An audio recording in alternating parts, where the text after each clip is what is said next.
18 రకాల మోడల్స్ వచ్చిన కంపెనీ కాబట్టి ఫ్యూచర్ అంతా ఎలక్ట్రికల్ ఉంటుంది అంటే మరి పేరుతాయి కదా అని నేను డౌట్ పడ్డాను. పేరుతున్నాయి కదా సార్, మరి కాలుతాయి కదా, వాటిని ఎవరు ఎక్కువ మైలేజ్ కూడా రాదు కదా, మరి ఇబ్బంది అయింది కదా అని అంటే రాను భవిష్యత్తు మొత్తం అంటే ఒక్కొక్కటిగా ప్రక్షాళన చేసుకుంటూ వస్తున్నారు. గ్యాస్ సిలిండర్లు పోయినాయి, మొబైల్స్ పోయినాయి, ఏదైనా దాన్ని పర్ఫెక్ట్గా చేసేదాన్ని వదిలిపెట్టారు సంస్థ అనేది ఏదైనా. వాస్తవం కదా సార్? ఫస్ట్ మనం ఏదైనా పని చేద్దామంటే పర్ఫెక్ట్ దాన్ని తెలిసిందా మనం.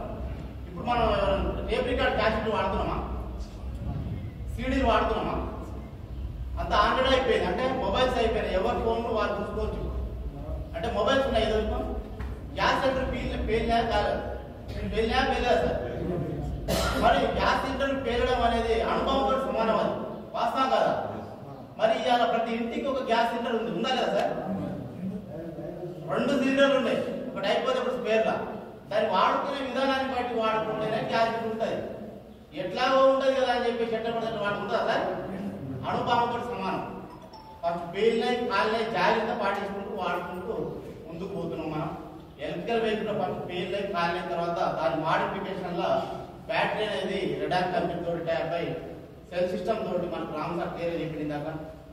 అట్లా ఒక్కొక్కటి అప్డేట్ చేసుకుంటూ వస్తుంది. ఏదైనా అప్డేట్ కాకపోతే మనం కూడా ఇంతే ఉంటాం ఇక. వాస్తవం కదా సార్?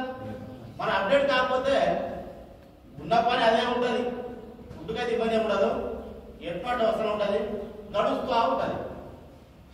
ఏది ఇక్కడ పెరుగుతుందా తగ్గుతుందా సార్? మనది ఇప్పటికే సగం అయిపోయింది.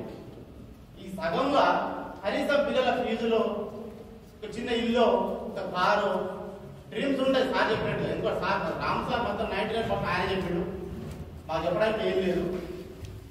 ఇవన్నీ మనకు రావాలంటే ఫస్ట్ కొత్త వచ్చిన వాళ్ళకి నేను చెప్పేది, పాత వాళ్ళకి పర్ఫెక్ట్గా తెలుసు వాళ్ళు కాననేది. కొత్త వచ్చిన వాళ్ళు మాత్రం దయచేసి మీ అప్లై ద్వారా ఒకసారికి అర్థం కాదు, లక్షల కోట్లు అనగానే మనం వింటాం, తర్వాత నమస్తే పెట్టి వెళ్ళిపోదాం. తర్వాత ఇంకొక నెల తర్వాత ఇంకో మీటింగ్ జరుగుతుంది, ఇంకొక మీటింగ్ వస్తాం, మళ్ళీ వింటాం, అవతల పడతాం. క్లారిటీగా తెలుసుకోలేకపోతే ఎన్ని మీటింగ్లకు వచ్చినా కూడా మనం సక్సెస్ కాము. అయితమా సార్? ఏదైనా చేయాలి అనుకుంటే దాని గురించి పూర్తిగా విశ్లేషణ కంప్లీట్ గా తెలుసుకుంటేనే వస్తుంది. సగం విని బయటికి పోయిన సగం చెప్తే సగం పైసలు కూడా రావు. పర్ఫెక్ట్ గా పని చేస్తేనే పైసలు వస్తాయి దేంట్లోనైనా సరే. అందుకనే నేను ఛాయలు తీసుకుంటున్న టైంలో నాకు కూడా డౌట్ వచ్చింది, ఎలక్ట్రికల్ పేరుతో కాదు మనకి మనకు అవసరమా, మనం ఎవరికి మోటివేట్ చేయగలుగుతాం, ఎవరితో మాట్లాడలేదు కదా అసలే. ఈ సిచ్యువేషన్ లో చాలా బ్యాడ్ సిచ్యువేషన్ నడుస్తుంది అని చెప్పేసి కరోనా టైం తర్వాత సార్ ఇదంతా జరిగింది, మనం ఎవరిని ఇబ్బంది పెడతామని చెప్పేసి నేను కూడా